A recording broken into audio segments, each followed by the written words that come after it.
What happens when a simple pitch turns a Russian cop in Chicago into a studio bet on a cold-eyed officer from the other side of the Iron Curtain? From that spark came a buddy cop story about cultural shock, clashing methods, and two lawmen who need each other more than either side wants to admit.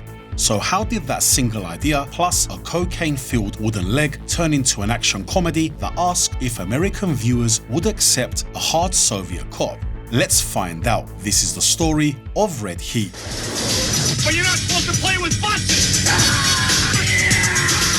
The idea for Red Heat came from Walter Hill. He wanted a story where a Russian officer teams up with a Chicago detective in a strange city setup. After finishing 48 Hours, the director felt Arnold Schwarzenegger was ready for something new and wanted a project with him. He didn't want a science fiction setup and thought it would be hard to sell him as a regular American cop with his strong accent, so he flipped it and made him Russian on purpose. He also wanted the film to feel like an old John Wayne or Clint Eastwood movie with a big central figure and a simple plot, and then added one clear question on top of it. Would viewers accept a loyal Soviet hero who does not change sides? Carolco Pictures liked that pitch and gave the project the green light.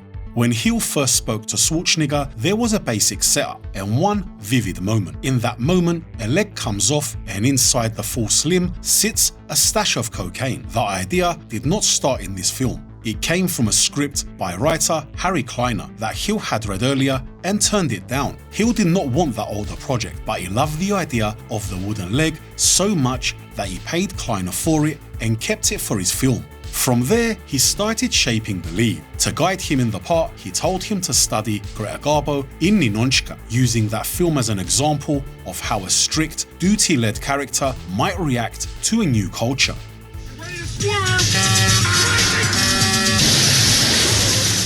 With the lead already locked in, the next step was finding the people around him, starting with his partner.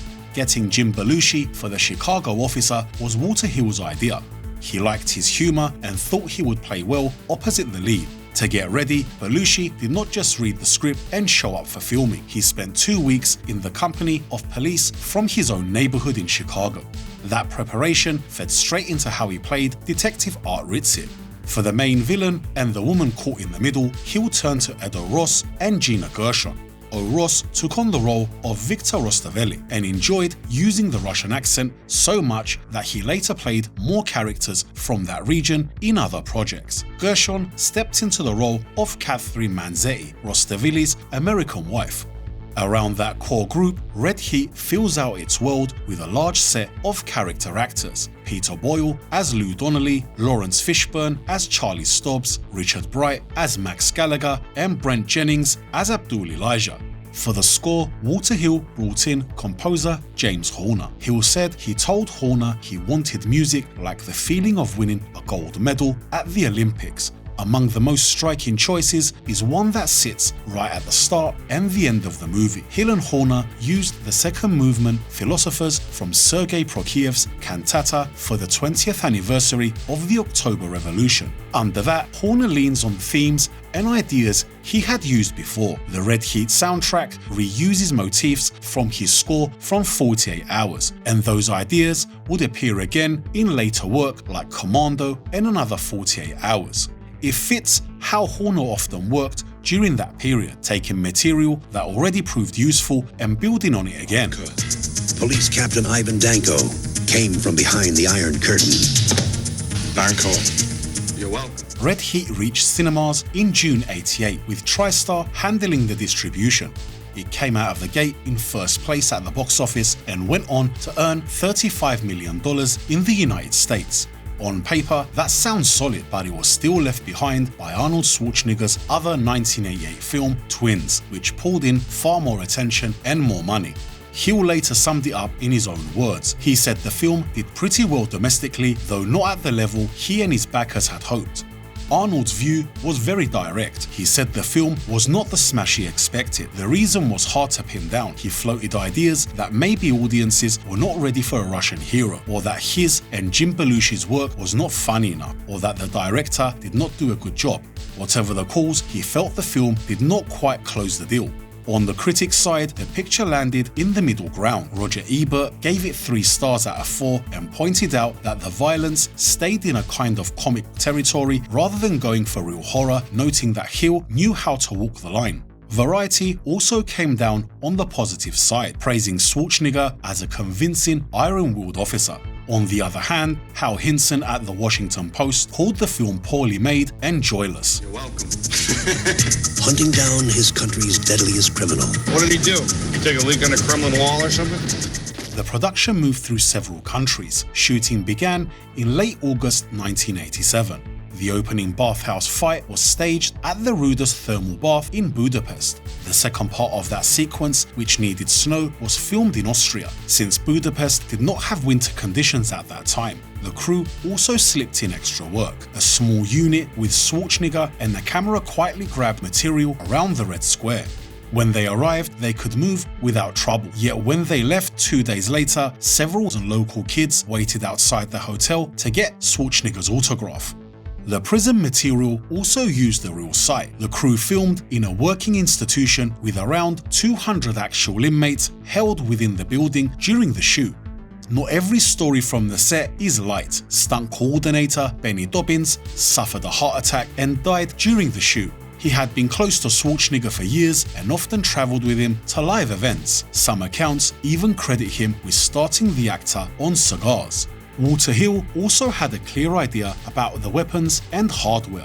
For Danko's sidearm, he wanted a Soviet pistol that looked bigger and more menacing than anything else.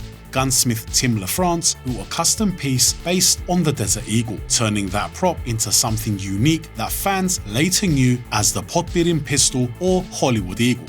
For Victor Ostavilli, Hill asked for a hidden gun that felt like something a mobster might wear. LaFrance built a modified Derringer on a spring rig that sat along the forearm and snapped into the hand with the right movement. The climactic pursuit also came out of a specific choice from Hill. He decided to use buses instead of cars for the final chase and crash because he felt that would look more interesting and because Schwarzenegger's large build never quite suits a regular car seat. The result is the long run with 2 city buses that ends in a collision with a freight train. I need cooperation. Sure. Whatever you say, Gumby. Now, he's about to team up. After its theatrical run, the film moved quickly onto VHS. The first release arrived in late 1988 from International Video Entertainment. Then, a second cassette hit stores in 1989 as labels kept the film on rental shelves and home collections. DVD editions arrived in the next decade. The movie reached disc format in August 1997 through Live Home Entertainment, then came back in 2001 from Artisan Home Entertainment before Lionsgate issued a special edition DVD in early 2004. High-definition releases came later. The studio put out a Blu-ray edition in November 2009 and then issued a 4K Ultra HD Blu-ray in 2019. For anyone who wants to add Red Heat into their collection, I've added a link in the description below and there should be a card popping up on screen to help you check it out. He's about to team up. What do you say? He say, go and kiss your mother's behind. Red Heat never turned into a franchise. No sequel, no remake, no spin-offs. It stands on its own as one of Arnold's underrated gems from the late 80s. The action hits hard, the humor works, and the chemistry between Schwarzenegger and Belushi still clicks all these years later. Looking back, it's one of those movies that didn't get the love it deserved when it first came out. The fact is, it's a solid movie. The fights, the one-liners, the old-school tone, it just feels straight out of a time when action films had grit and personality.